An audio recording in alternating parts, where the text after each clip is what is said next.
I Don't Get It Podcast. What's up, everyone? Welcome to the I Don't Get It podcast. Naz, Lauren, and Ashley here. And we are joined by Karsen Woods, who is going to talk to us about what the fuck cryptocurrency is. What is an NFT? Like, I feel like we're living in this age where Bitcoin's been a thing forever and crypto's been a thing for a while now, but it's something that the three of us don't really get. And now there's this new thing being thrown around called NFTs, which we really don't know what that is either. So Karsen's going to break this all down for us so we can all be rich bitches for Hot Girl Summer. Karsen, first tell us like how you know all about this and like what you do. Okay, cool. Well, thank you so much for having me. So I got into this space, the like NFT space, through a little bit of like a weird but also like organic path. So I worked at a company called Super Plastic for almost 3 years. I was employee number 3 there in 2018. It was my first job out of college. I lied on my resume and my cover letter because they were hiring a director of marketing and I couldn't stand my temp job answering the phone. So I lied and I got in the door. But what Super Plastic was doing, essentially what I did there is we built the very first animated character universe that used social media as its primary distribution platform. So like, instead of like SpongeBob using Nickelodeon or like Marvel, building in Hollywood, we were creating these stories for these animated characters in this short form content. And we were making them famous like they were real, like social media influencers. So I took the company. Do you have a question? This like Lil Michaela? Yeah, it's very similar. She kind of came first. And our characters were not human. So for me, like their stories and building up their following was like very deeply rooted in pop culture. So I was born and raised in Vermont, and I was always obsessed with pop culture because I guess I was just trying to live vicariously through other people because there wasn't fuck all to do in Vermont. And I know that because I just got back from like literally 7 days in Vermont. And confirm, still not fuck all. But so Super Plastic we were building these character stories. They were completely animated. They were all rooted in pop culture. I took them from 30,000 followers to 6 million. Holy hell. Yeah, in like 9 or 10 months once we finally launched the characters. So across all their platforms, and Super Plastic kind of became popular through designer toys. So you can see I have cool. And all designer toys start as a 3D rendering. So they start in 3D, like you build them and then they get sent to the factory. And our animated characters were obviously animated, so they were built in 3D. And it was very easy for us to kind of move into the NFT space because it's primarily digital art. And a lot of people are finding unique ways to digitize their art. What is an NFT? Okay, cool. Glad you asked. So, and the like real definition, like it stands for non-fungible token, which I kind of say, like, if that still doesn't make sense to you, don't worry about it because I don't know what the fuck ATM stands for, but I still know how to. That's true. So true. To be honest. And what I really try to explain is that NFT isn't really a what, because it can be it can be really anything. It's essentially a how a transaction is made. And it's a how the ownership is verified, and it uses the blockchain, which is basically just a system of computers to like authenticate that ownership. So anything, like we can take a screenshot of this Zoom window right now, and we can what they call mint it on the blockchain and create an NFT, and it just says that this photo, this piece of crypto media was ours, like authentically and genuinely it's ours. And when that sale happens, when we sell it to the next person, if somebody wants to buy it, say on OpenSea or Rarible or a digital art marketplace, then we can verify the transfer of that ownership using the NFT, which just points to basically a hash on the blockchain, like an address. So it's kind of like, when if you buy something off StockX or The RealReal, that the consignor is going to send it to StockX or send it to the Real, and they inspect it and make sure it is what the seller said it is. And then you're going to get that little like green token for StockX, or you're going to get like the Real badge and bag from the Real. And it says like, yes, we've checked this out. It's real. That's just an NFT, and the blockchain is just a new and like verified digital way of like conducting that sale and that exchange. So my question is, it's selling digital art. So like instead of going to a museum or going to Christie's, an auction house, to like buy Banksy's art, it's art on Instagram or social media platforms or on the internet that is authenticated. We know who the artist is. We have proof of who owned it. And it's selling that digitally. Is that bought with real money or bought with crypto? Does it matter? Well, yeah, let me back up really quickly, because so you can, when you buy something like from an auction house or even like an Etsy page, like you're going to get probably like from an auction house or whatever, a gallery, you'll get some type of like certificate of ownership and authenticity. Christie's and Sotheby's have been having like really amazing NFT auctions and sales as well. But right now, instead of that kind of that verification or that like authenticity being a piece of paper, it's something that's just going to live on the blockchain. Okay. So there are a ton of artists that are like gaining traction and that are leveraging their social media platforms and monetizing their social platforms and doing it in a way that's more, I think, safe and like more of kind of more fair to them as artists through social media, through this digital art. But really, you can exchange, like anything can be sold with like an NFT, a company, or like complements. Like TechCrunch just sold an apartment, and that apartment had an NFT like attached to it. So whenever that is sold again, that you can see who owned it first. You can see how the sale increased or decreased. It's like, you can also go on Zillow and see the same thing, but because like you can see how much something sold for before, but that is like more of, this is why what we say in like blockchain and in like cryptocurrency and in the crypto world, like it's decentralized. So instead of, one kind of institution, a centralized institution, like, a Zillow or like a car dealership or something owning the contract of that sale, and like also kind of having control over what they share or don't share, we're doing it in a way that's like decentralized. So it's more open, it's transparent, and it's more fair, I think. And it's just people are leaning toward that because there's so much control like over our lives that we're not even like making ourselves aware of. Like we all have a digital identity.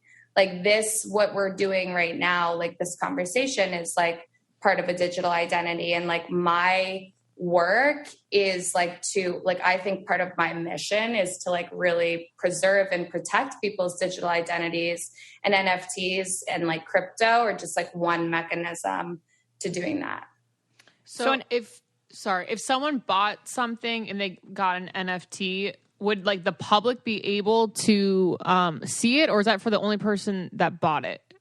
Anybody can see it, and anybody can see that transaction ledger too. So, and that's kind of what's cool about it also, is that like it is very transparent and you can still see the artwork, but it's about that like ownership, that true ownership. So besides it being like crypto and NFTs both are a little bit more decentralized, they have less regulation. What's the relationship there between an NFT and big cryptocurrency? Well, so crypto, this is where like that stupid word fungible comes in, where it's like, that like somebody who chose that word did not look like any of the four of us, because it's like, could you just make it easy from the very beginning? Like like seriously, but so it's non-fungible, meaning that like fungibility is like the malleable, like something being malleable, or like that it's, you can't, anybody, like I can, like I said, going back to this kind of Zoom call, if we took a screenshot of this, I could say this screenshot is worth $10 million. And like, that is like somebody else could say it's not worth that. Somebody else could then buy it for $10 million and sell the exact same image for $10, because it's not going to be a one-to-one exchange, whereas like $1 US dollar is going to be equal a certain amount of Bitcoin right now. So that is fungible. Like that's not going to change. The market will be volatile, so that could increase or decrease. But $1 is still $1, whether it's a peso or it's, a euro or a pound. It's always, that exchange is always going to be, that's always going to be a fungible exchange. So that's why people like crypto, because it won't change. It's constant. Well, the cryptocurrency itself is fungible. It is. So it's changing based on the market, whatever. And like, honestly, cryptocurrency is like, that is still, I'm like, do I know how to invest in stocks or give financial advice? Yeah. We are all about sustainability here on the I Don't Get It podcast. And now we can have workout gear that is not fast fashion. And we're actually doing stuff to help the environment, because we are repurposing old plastic bottles, fishing nets, and other waste into your clothing that you'll never want to throw away. It is such cute activewear, but also recycled. So when someone says your outfit is trashy, say thank you, because it's amazing and made out of trash. That's hilarious. Also, can I just say that, like, even though it's called activewear, I wear activewear to be inactive. Like to literally sit and watch stuff on my couch, maybe run some errands, go get groceries. And what I love about Girlfriend Collective is they have so many functional fabrics, different colors and styles for any activity. Their leggings are squat proof. They come with pockets, which is so important to me. And they have different levels of support. So whether you need compression or comfort, like Lauren said, they use recycled materials.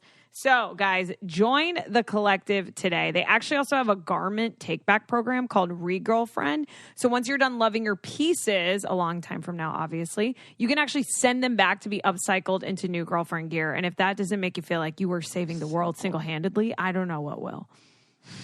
For our listeners of the show, Girlfriend Collective is offering $25 off your purchase of $100 or more when you go to girlfriend.com/getit. That's $25 off $100 or more when you go to girlfriend.com/getit.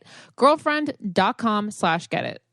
So in lame terms, cryptocurrency is genuinely digital money backed by something of value, and the market affects how things are worth. A non-fungible token could be anything. It could be an apartment, a piece of art that I made. It could be a screenshot of this Zoom. And it is non-fungible, meaning I get to decide, I'm in control of how much this conversation is worth, because it's me and my voice. And someone can buy it for that amount of money. And like you said, they can sell it for $2 the next day, because that's how much it's worth to them, meaning it's not backed by any value money. And like, it puts the control in all of our hands. Yeah, it's basically, like you said, the market is deciding. Like, there's a lot that is playing into, where cryptocurrency is at, but it's really like a community that's kind of determining where NFTs, what the value is of an NFT, which is really cool. Okay, so how much do you know about Bitcoin and like Dogecoin and all that? Not much. Depends on the question, I guess. I mean, I know enough to like get me through, and I know enough to like make some shitcoin investments, obviously. Like, I've got some Doge. Like, Ethereum right now Ethereum is a cryptocurrency that powers NFTs. It's like the number one kind of coin that's powering NFTs. There's a couple of other ones that people are experimenting with too, as well. But yeah, what's the question? I'll give it my best. I guess like the stock is so much, right? But the stock is actual money, but Bitcoin itself is not actual money. So when you own part of Bitcoin in stock form, you don't technically own Bitcoins. Is that like right? You don't own another Like you own stock in Bitcoin, but you actually own Bitcoins. No. That's what's so weird about it. Right. I mean, you can sell it. That's kind of where like the decentralized part of it is, because I think like the same with kind of the US dollar and like cash and even like our debit cards, like we're just relying on like a centralized or like a privatized institution to say like, oh, this money is here. Like it's kind of this, and like I was actually talking about this with somebody over the weekend. I was like, you know, when we learn about like currencies in whatever, probably like American history or economics or something, it's like we know we went from having gold to like printed money. And then at some point, like our parents were probably all about the checkbook. So they were like, we're going to take your gold for these like bills. And then we're going to actually like, now you don't need bills anymore. We're going to give you a booklet where you can write your own amount. And then it went from having the booklet. I'm so sorry. My pug is snoring so loud. We can't even hear it. That's so funny.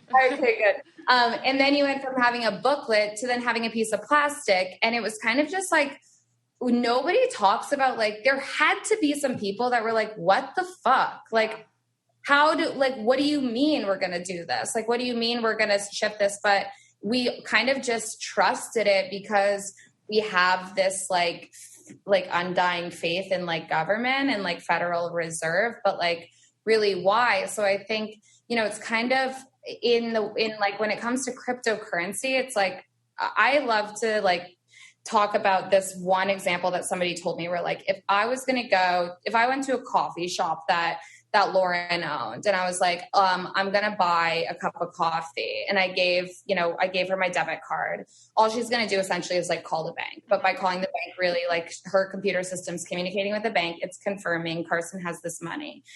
Through like cryptocurrency, it's me going to your coffee shop and saying, I want to buy this cup of coffee. I have the money. And you're going to call my mom. You're going to call my sister. You're going to call my friends. You're going to call everybody in my network and say, does Karsen have this money? That network essentially are nodes, which are computers that are communicating on the blockchain. So it's like this communal like assertion of like, yes, Karsen has the money. And it's like, do we trust 3, 5, 10, 50 people when they say yes? Or do we that have really they have no ties, they have no reason to lie? Or do we trust that one privatized institution the bank. When they say Yeah. It's all about like putting the control like back into our hands. I want to go back to, that was a great explanation. Thank you. I want to go very perfect. I get it. Yes. I want to go back to NFTs now. So things that we can all sell. I first have like a random question and then I want to get into like, how can we at home sell stuff and start making money? Right. But so for art specifically, this is a very specific question for like digital art. There was digital art piece recently sold for so much money on Instagram. So much money. I forgot what it was. I saw it recently, like millions of dollars. And I was like, why would someone buy this when you can just screenshot it because it's digital? It's not like a Picasso, you know, where there's only so many in the world that I would be hanging in my house. But I guess, I don't know, is the answer just like, well, it was worth it to that person and that's like what decides what gets bought in the world? I think it's because really the value is in the ownership. Right. Just like the value, you know, there are fine art collectors that will buy an art piece and then have a replica made to hang that replica in their home so that they can protect that art piece. Like, because it's more about the ownership and like verifying and like the status and the feeling and whatever the ethos behind owning that. So like any of us, like we could all say like, okay, everybody uses the Mona Lisa example. Like we could all go drag and drop Mona Lisa from Google Images and put it on our desktop and use it as our phone background or our screensaver, whatever the fuck, but it doesn't change the fact that the French Republic owns it. And like, that is who has like the real piece. Like people travel, where is it displayed at the Louvre or whatever? Yeah, people travel there to go see that, to go see like the original piece. And that is like kind of what the value is. That's where it is in that like true ownership. But that makes sense to me because the person that owns it is making money by people buying tickets to go see it at the Louvre. Yeah. How do you profit off owning something digital? Well, I think, in the beginning, like around February, March-ish, there was a really big secondary market in NFTs. So a lot of people were buying and flipping. But, the same goes for any type of like collectible or whatever. Is like, I have this cause figure next to me. Like this, I could sell this cause figure on StockX today for, $5,500. How much am I going to be able to sell it for in 10 years? Yeah. Or when cause is dead? No offense, cause. Yeah. But like where I think like it's kind of, I don't think I hope that people aren't always getting into it. Like I know that there was a big wave of collectors that were coming in to flip and to turn a profit, which is fine because it stimulated that kind of market and sales. But right now it's so young and so new. And I think really what it comes down to in the next like 5 years or 10 years is going to be the type of blockchain that because there are different blockchains that are good for minting different types of NFTs, like one-of-ones or collectibles or whatever. People are creating their own blockchains to do this, like CryptoPunks, which I think came out in 2017. They were these collectibles of these like 8-bit punks.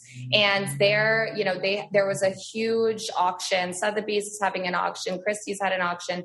Jay-Z just changed his profile picture to one. Like these are reselling for millions of dollars and they were bought for almost nothing. And it's just because of like the status and the longevity and the fact that they were first and they were, or I don't know if they were exactly first, but they were hella early. Right. And what that kind of means for the market. So right now I do feel like there is an investment to it, but really like I'm just collecting because these are things that I like. Right. And I will have a way to display them at some point, the same way that I display like the artwork and on my walls and the trade on my shelves. Right. It's just a matter of like the display technology, matching the quality of that artwork.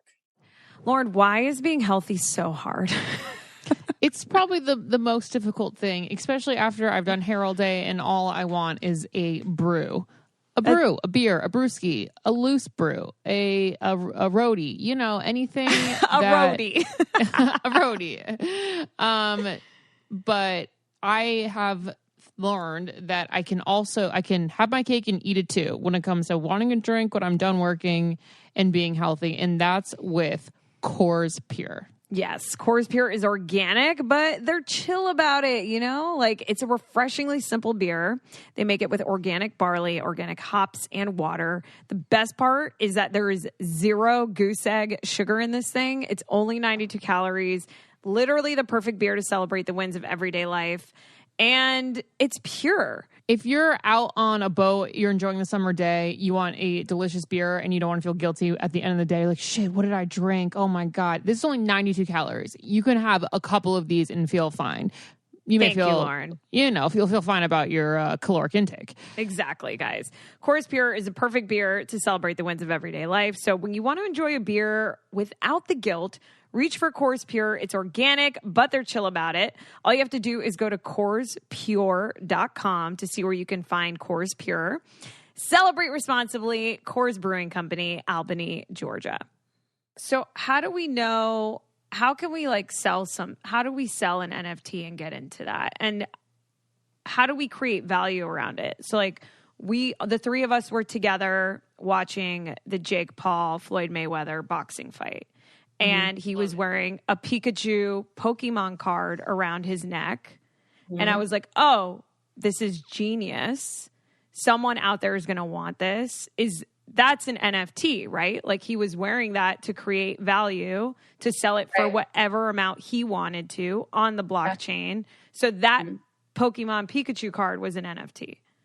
Well, that had an NFT backing it, right? Exactly. So that sale and that exchange was going to forever be like a part of the blockchain. And I think there's a really a lot of people are kind of trying to figure out just how to do NFTs or whatever, but really this is a new medium. It's a new marketing tactic. It's whatever you want it to be. It can be, for some people, it's a new investment strategy, or it's a new revenue stream. Like, it's really just new technology. Like, there's so many events and kind of like evolutions in history that I point to and think about, like even Instagram or Snapchat, or then Instagram stories. Like, these are all just new tactics. Like, we see people monetizing their kind of audience, their fan base, their followers in like a multitude of different ways. And I think like same for artists and content creators and anybody else. Like, you can use this as a medium. So you could, create content that is just sold and exchanged as NFTs.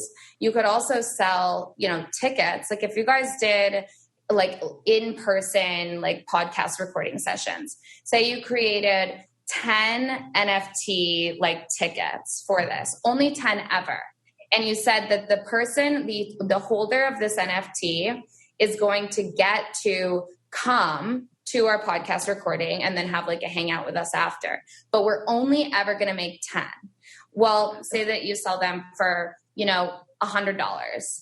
And that initial group of 10 people will get to come and have that unique experience with you. And then they want to sell them because maybe you said as like a kind of exclusive or like kind of a hype strategy, you're only ever going to make 10. If one of those people resells that for $1 million, what's really awesome about this, and I think probably the biggest piece that I left out, is that you as the original creator, artist, will always get a royalty on that in perpetuity. Wow.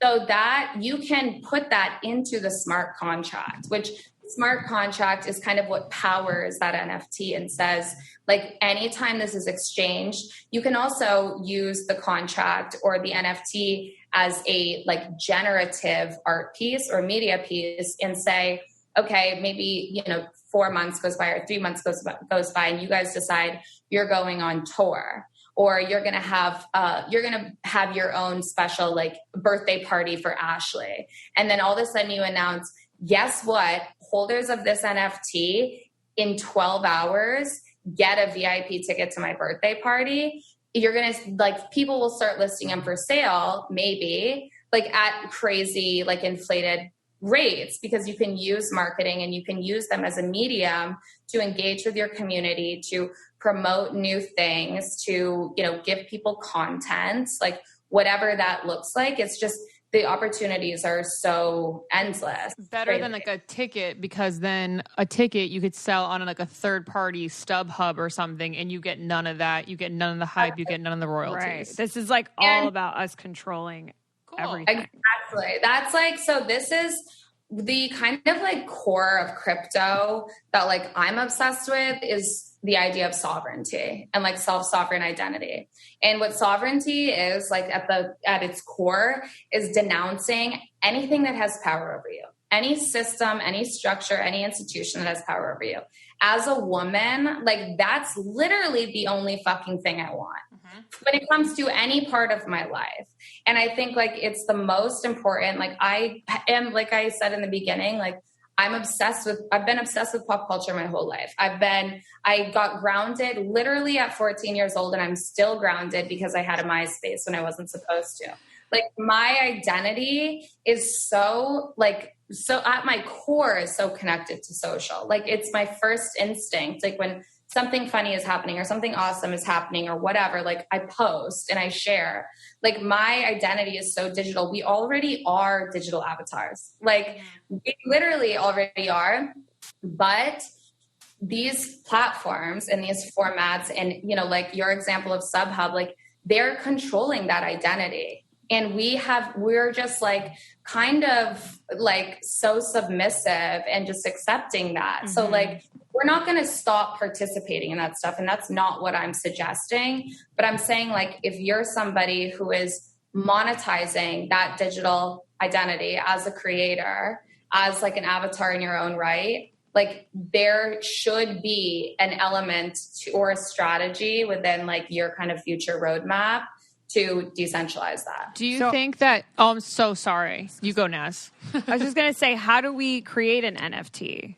Like, let's say Lauren and Ashley and I create a screenshot of this right now, how do I make that an NFT if I have never done, I don't have any crypto, I have no idea where to start. Like, what do I need to download or sign up for?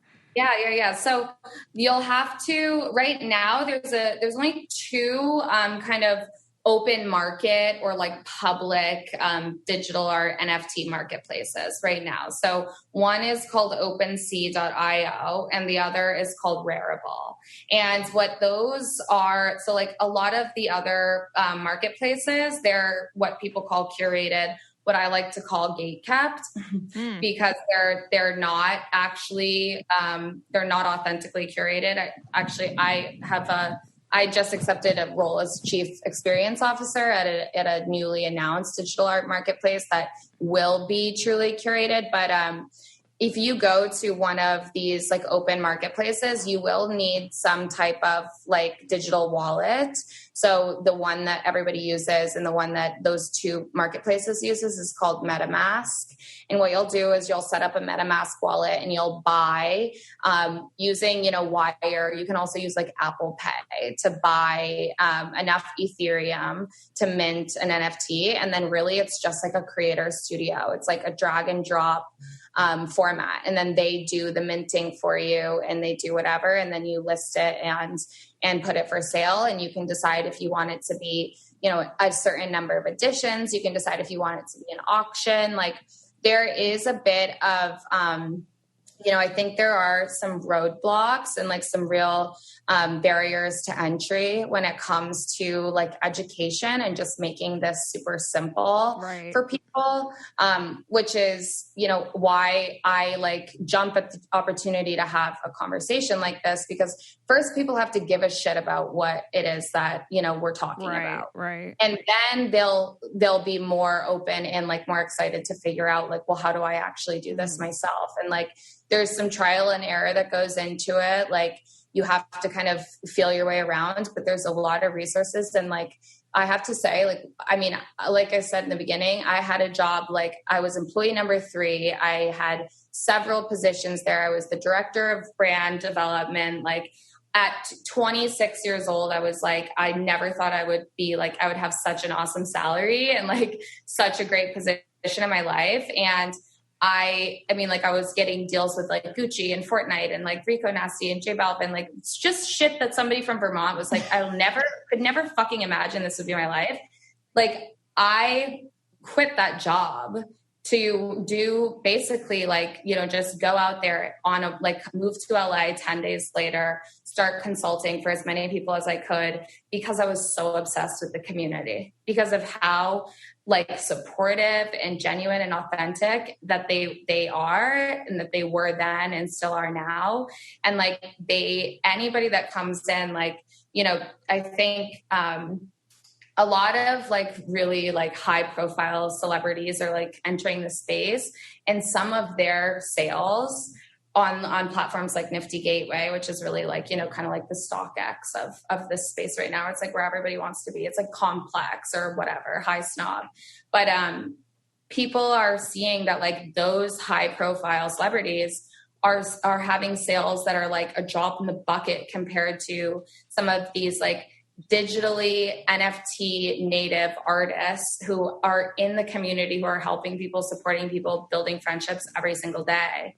And like, that's a really important like takeaway, I think, for anybody, that like, they are there to help. Like, I'm here to help. Like, I try to answer every single DM that people, if they're like, what's an NFT? Like, I will literally get on the phone in my day and have a conversation just like this, or get on Zoom and show them how to set up a MetaMask wallet. Like, because we want to bring more people into this space. It's just okay. So it's summer. I love summer so much. The thing with summer, though, especially if you live in a place that has warmer temperatures, sometimes it's hard to figure out what shoe to wear, especially in LA. That's actually constantly my struggle, Lauren, because in the morning it can be cold, and then in the day it can be scorching hot, and then at night it can be chilly again. So I have found that the perfect shoe to wear for any occasion has been a Rothy. They have best-selling flats, loafers, and sneakers.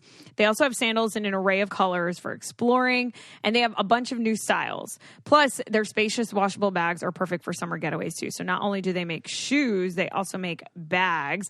My favorite thing about Rothys is it's always like it's not something that's too hot on my foot, and the flats are light enough where it's like keeping my foot warm. Do you know what I mean? Like it literally goes with any outfit, and I never regret it. Sometimes when I wear sandals, I'm like, why did I wear sandals? Yeah. I should have wore something comfier. The Rothys is just like literally the answer. You'll never regret putting them on your feet. Rothy's is also introducing men's sandals. So Rothy's newly launched men's shoes are intentionally designed with an artisanal level of detail and created with nearly zero waste. Rothy's men's shoes are durable, washable, just like our ladies' shoes, and better for the planet. Plus, rigorous testing during R&D results in a perfect fit wash after wash. Yes, guys. So to help you welcome summer in style, they're doing something very special.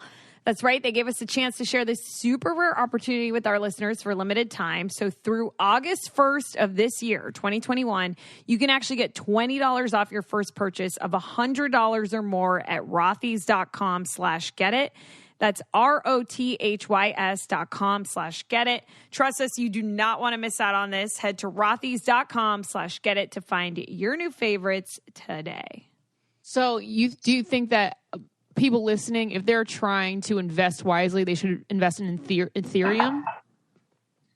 This is not financial advice, but I think, I mean, I am an Ethereum maxi. Like I have an Ethereum tattoo that I got with like two of my other friends. So this is it. That is the advice.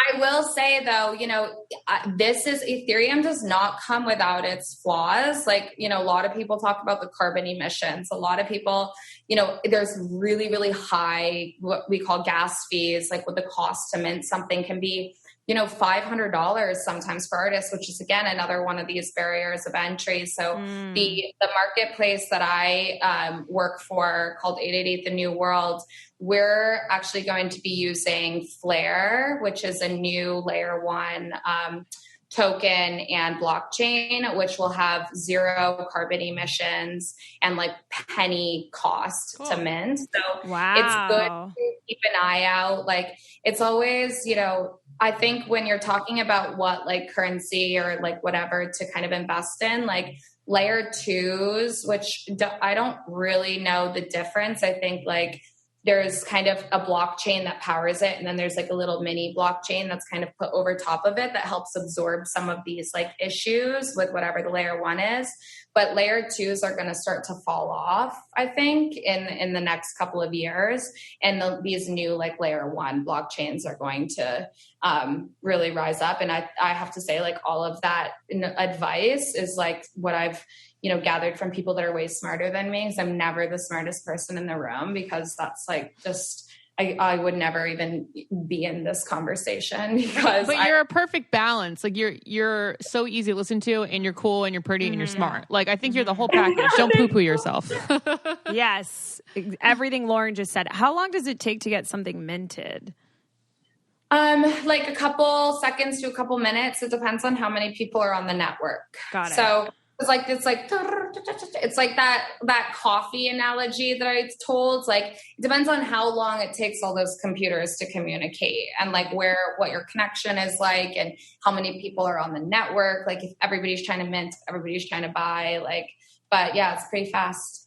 That's crazy. What is some of the craziest things that you have seen? Is NFT a verb? Do I say get NFT'd, are an NFT? Like, how do I even use the word? I mean, like, I don't know. I've heard everything, like, honestly, but like, I would say like NFT is like a noun, I guess. Okay. I'm also like not great. Grammar is not my strong suit. Me neither. I use Grammarly Premium even on my emails. So, but I think that, I've seen some crazy shit. Like one time I was like, I ended up somehow like moderating this Clubhouse room back in like the beginning of March where it was like Diplo and Dylan Francis and some other people like talking about NFTs, and they were just like completely like butchering it. And some of my friends who were on stage with them, they were like, bring Karsen up. So they brought me up, and I ended up moderating this room with Diplo for like 6 hours. And like Paris Hilton was in there, and Lindsay Lohan was in there, fucking Pete Wentz was in there, like it was so wild and weird. Like don't even know what happened, but somebody took a screenshot of that Clubhouse stage and literally minted and sold it. Like they took it as an NFT. Wow.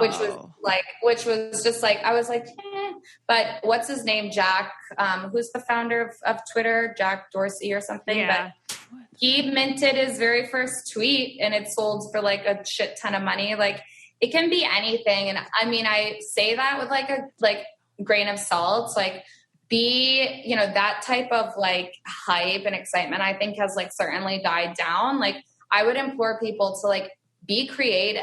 Like this is such a creative space, and it's such a unique opportunity to like do something new and cool for the first time. Like one of my drops that I did actually with a company that I'm a partner in called Triptych, one of the friends of the other partners had found a photograph of Andy Warhol in a garbage bag in Hell's Kitchen during like the Studio 54 heydays. And for the last like 30 plus years, he was just like, I have this photograph of Andy Warhol. Never knew anything about it. Never saw anything like it. And we created like a high res digital rendering of it. And we minted it as an NFT. And the whole purpose of the campaign was to find the photographer. So we made it a community engagement opportunity and campaign to say, we're selling this original, like unknown photographer, whatever, photograph of Andy Warhol. It's very intimate. It was a photo that's unlike anything that really had ever been seen before. And it itself hadn't been seen before. Wow. And we said, whoever in the community can help us to identify who the photographer is gets a percentage of the sale. Like they get a That's so cool. And we ended up selling that NFT for 15 Ethereum, which at that time was just under $40,000 to John Legere, who's like a really awesome person in the NFT community. And wasn't he the former CEO of T-Mobile? Yes. That's so funny. I work with T-Mobile. Oh my God, that's so hilarious. Funny. He's so funny. He like came in the Clubhouse room. He's like, hey, you guys, what am I missing? I'd love to get in on this. And literally the last minute of the auction.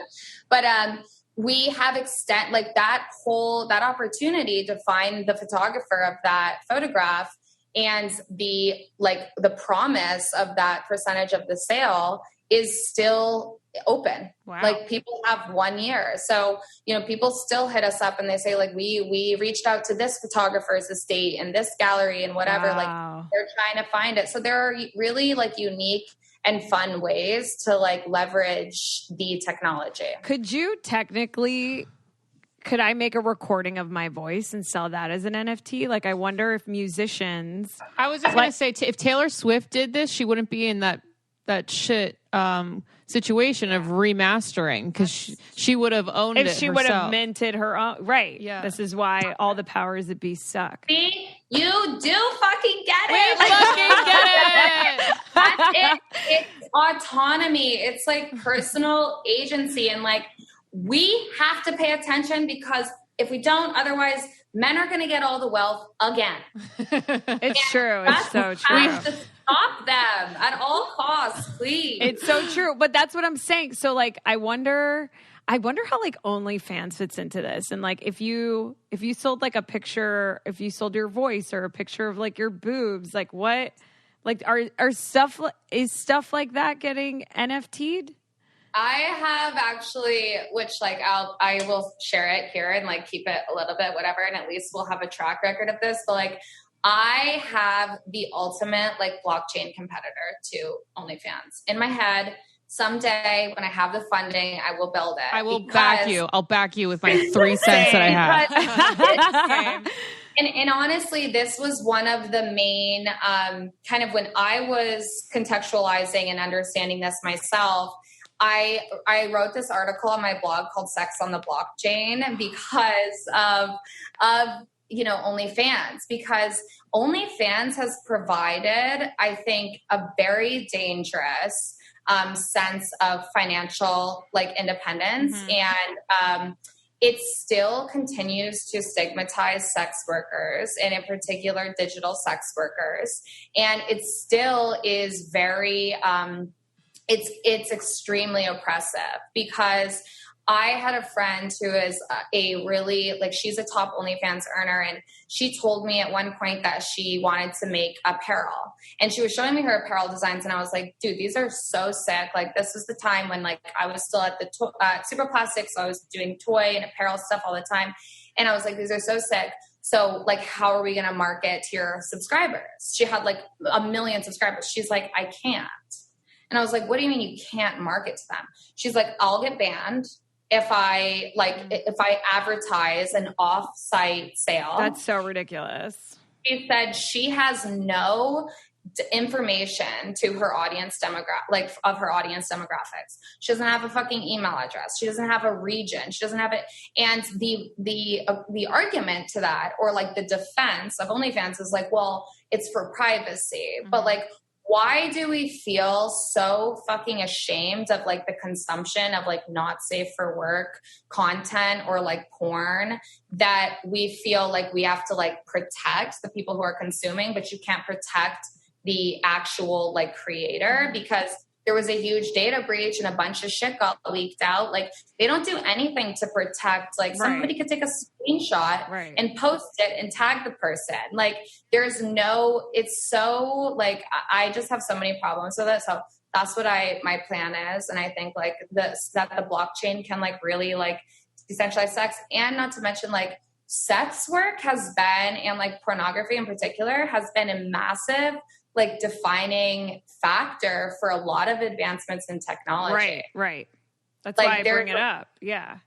Exactly. And women actually are responsible for a lot of advancements in technology. The very first computer programmer, the very first person to have a computer in their home, the very first person to literally invent Wi-Fi and what powers now Bluetooth and GPS, all women.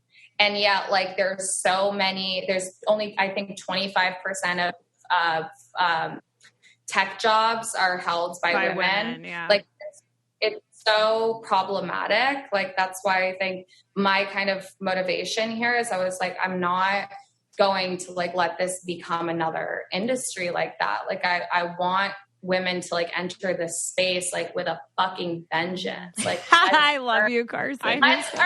I think you definitely convinced all of our female listeners to at least investigate NFTs a little bit more, and I'm sure they would love to back your OnlyFans endeavor. Yeah. And when does Flare come out? Because, okay, so we didn't get much into minting, but you did say that that's a barrier of entry. So, what are the barriers of entry? So it's not I can just go get it minted and then make $1 million. I have to pay to get it minted. And it sounds like it's not cheap.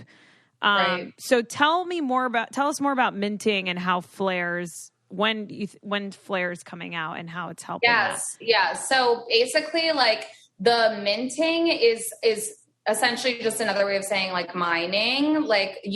Because the NFT has what is called a hash or a token. It has a token hash and an address, which is the way I describe it honestly to people is think about using a library and a Dewey Decimal System.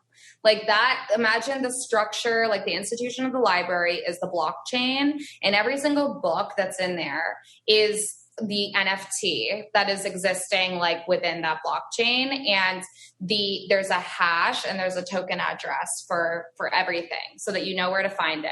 And there's a process to getting that number and getting that address, which takes time and it takes the energy and the power of the computers. So that itself is very costly, and it's a high consumption of energy, which is why there's like so many conversations around carbon emissions. And, you know, a lot of artists are seeing that barrier to entry because since there's so many more people that are now like minting and really trying to get into this, it can cost, you know, at one point I remember seeing like, even to buy an NFT because you have to make that exchange, which means there has to be another new hash, another new address. Like it was at one point like $500.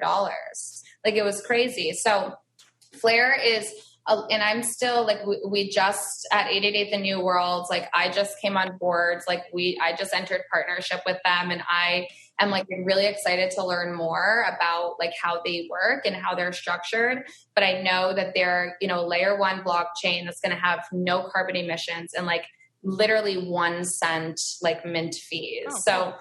It'll be awesome. And I think like those are two barrier to entries. I think also just like accessibility, which I'm, you know, a huge kind of, you know, advocate for. I think people need to be able to, if this is happening on a computer, they need access to computers. They need, you know, content and education materials that are distributed in a way that can support people who have disabilities, who have vision impairment, who have hearing impairment. Like people need to be able to access this technology to really like leverage it.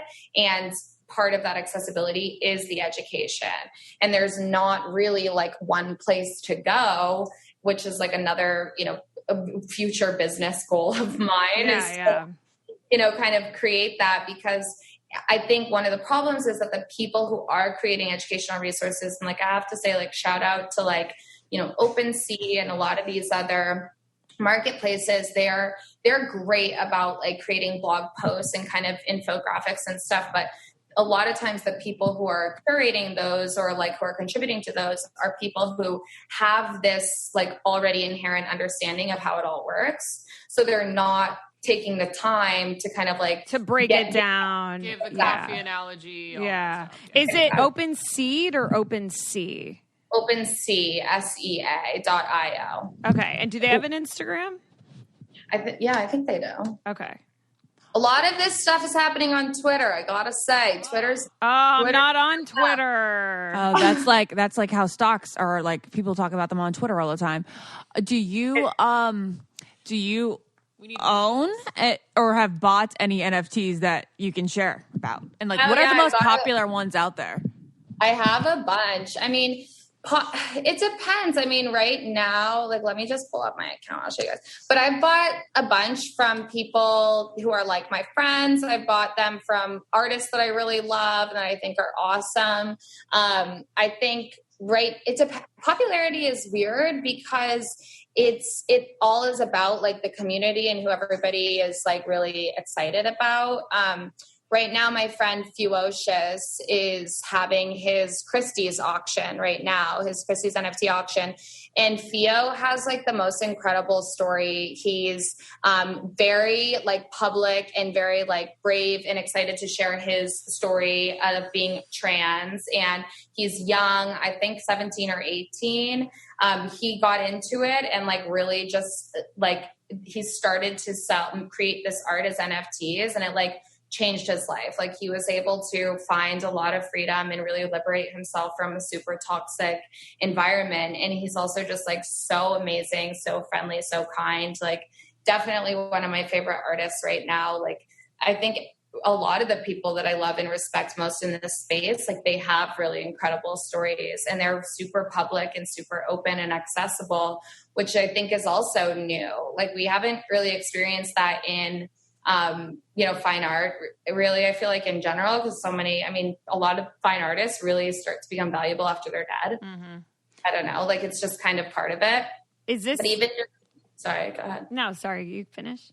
I was just going to say, even just like, artists and like musicians or like movie stars or television stars, like, it's not to say that like there is this expectation or like, how you could ever put that on somebody to like make themselves open and available and like accessible to their audience. But like, I think this is providing a really new opportunity. And I think Clubhouse is a big part of that. I think Twitter is a big part of it. Like, people are falling in love with and supporting, becoming like diehard collectors of artists because they get to talk to them and have a relationship with them every day, which is really important. Do you think this is catapulting the art space the most? Like, do you think that's like what this is for? Or are people selling like cars through the blockchain? I think that artists and, you know, creators are going to create the case study for why this works and how important it is. And I think other industries will be slow to adopt, but I do think that they will at some point. It just depends on how quickly, like, we have like this collective like consciousness and agreement that we're tired of kind of living our lives under like, you know, the assumption or like false kind of optimism that these privatized institutions are taking care of us. I mean, we're being weaponized in like corporate battles every day in ways we don't even know. Like, you know, Epic Games and Apple were just in a lawsuit together, and Apple was saying that if Fortnite was to be in the Apple store, like in the App Store, they were going to have to pay the 30% fee for all in-game sales. And Fortnite was like, what the fuck? Like, and I think, like, I totally agree. Like, what the fuck? Just because there are so many people, like, that's the way that kids and people are like building community, like having experiences, like entertaining themselves. Like, it's fun. And Epic was like, we're not going to pay that. So Apple removed Fortnite from their app store. So like to like us kind of like going through life or like whatever, but like what the 10,000 foot view of that is like Apple had absolutely no fucking regard for the people who have their products, who want to also play Fortnite. They didn't give a shit about kind of like weaponizing and saying like, okay, Epic, you don't want to play by our rules, we're going to remove you. Like, that impacts that impacts us. Like, that impacts people who want to play. That impacts Apple users. Like, we're being used as like pawns in these like as part of corporate agendas. And like, what are you going to say? Like, well, I'm not going to use Apple products anymore because I want to be able to play Fortnite. Like, that's a product that's part of your life. And if one person or 10 people or 20 people decide not to use Apple, it will never even cross their desk. Like, it's not a big deal. Right. So Apple wouldn't care, but Epic's would. What? Well, she's saying Apple doesn't have like a regard for like all the people that like really want to play Fortnite and build communities and make friends through it. Like, they use us, the customer, as a weapon. Like, oh, well, fine, we're not going to let you do that. Right. And that's like sense. an exaggeration, but it's like, for me, like, it's me exaggerating, like, you know, but I'm just saying that type of power over people is really problematic. And it's clearly clearly these massive corporations are not above kind of using us in that way to get back at each other, or to kind of like, you know, make the other person pay or whatever. Like, it's just not. And I think we're going to see more and more of that. Like, there's a lot, you know, look at what the data breach and like the kind of whatever happened with Facebook and like the election. And that was all, just watch like The Social Dilemma, right, on Netflix. Like, we're not even aware of, and we're kind of like blindly still participating and consuming, and we're not going to stop. Like, let's be honest, we're not just going to like stop using these products, and, you know, meaning like apps or physical products or whatever. They're part of our lives. So like, let's try to tap into something that makes us like 1% safer, 1% more secure, 1% more in control of our like identity, of our future, of our money, of our, you know, opportunity. And like, let's just start with 1% and go from there. I love it. I love this so much. Can you say the names of like all the things you mentioned earlier and how to spell them? Yeah. Like, so people can write it down. Like, as far as starting the NFT, you mentioned like 2 different blockchains. Like the Apple Wallet, but for NFTs. Oh, yeah. Okay, so, well, first of all, everybody can follow me, Karsen Daily. on all platforms. That's amazing. You did Karsen Wait, you Daily. did Karsen Daily? That's awesome. Amazing. But with a K, right? Yeah. Yeah, it's DAILY. Okay. Spell the whole thing. It's KARSEN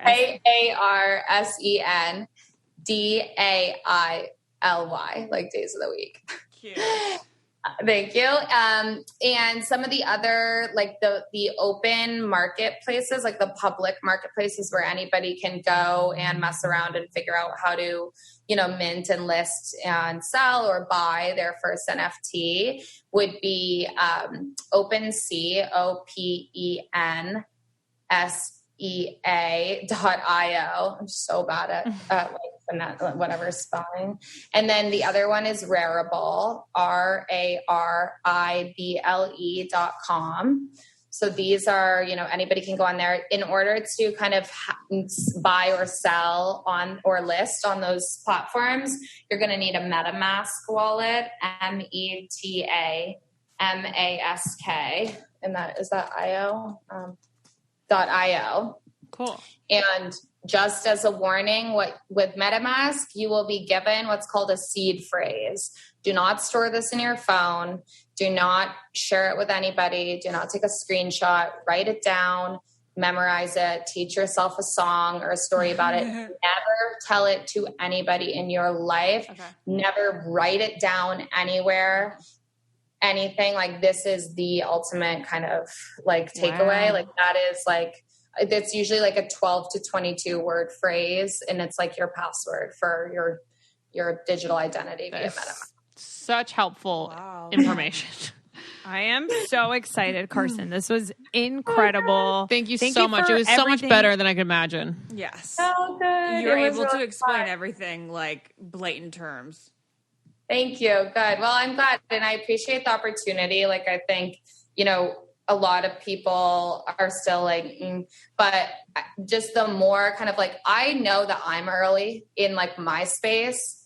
So like, just the fact that you all want to like give your platform to have this conversation, like my work would kind of like be, it wouldn't really mean anything if it weren't like, if you guys weren't showing up early and wanting to like talk about it, even if it's a 5-minute clip or whatever, like just to, introduce people in a new way, and maybe they'll act on it. Maybe they'll go and fucking become a crypto rich and NFT, like world famous NFT artist. Like, I can hope, or at least it'll plant the seed. So when it's more widespread and there's more adoption down the road, like they kind of have that small like percentage and kind of knowledge base of being able to participate in those conversations. Because I think like, especially, women, and especially like for us as, female entrepreneurs, and especially for, women who are trying to figure out how to monetize or how to grow or how to be expansive and, just who they are as people and what their opportunities look like down the road. Like, it's really important to, and it's hard and daunting, and it can be scary and intimidating, but like, this is the future is digitally driven. Right. Like, and it can also be like, women can be the architects of that. 1,000%. Thanks for breaking that barrier of entry for us. Thank you. And thank you for all that you do. The Autonomy is amazing, and you're the best. And so Karsen Daily on all social platforms, right? Yes. Thank you so much. Thank you. All right. Bye. Bye. Go get rich, guys. Bye. Yeah.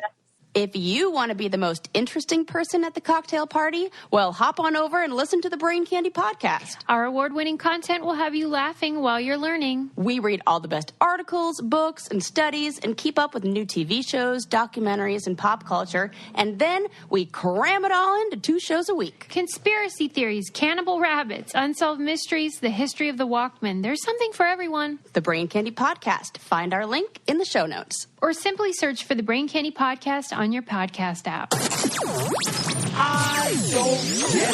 Podcast.